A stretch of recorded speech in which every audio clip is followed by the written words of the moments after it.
జీతం పెరిగింది, జీవన ప్రమాణాలు కూడా పెరిగాయి. కానీ బ్యాంక్ ఖాతాలో మాత్రం పొదుపు పెరగలేదు. నేటి ఉద్యోగుల్లో పెరుగుతున్న ఈ ధోరణినే లైఫ్ స్టైల్ ఇన్ఫ్లేషన్‌గా ఆర్థిక నిపుణులు చెబుతున్నారు.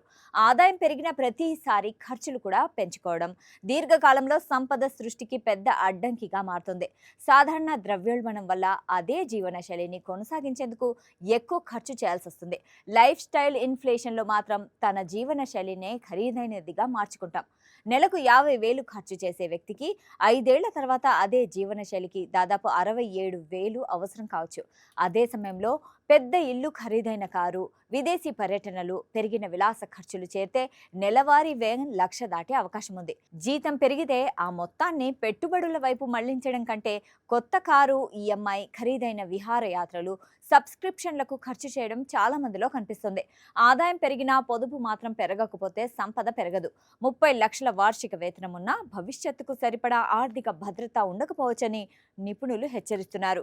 ప్రతి జీతం పెంపుతో కొత్త ఈఎంఐ పెరగడం తొలి హెచ్చరిక.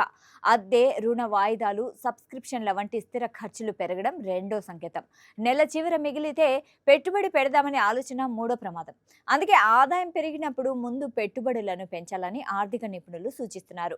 తర్వాత మిగిలిన మొత్తంలో ఖర్చులను సర్దుబాటు చేసుకోవచ్చు.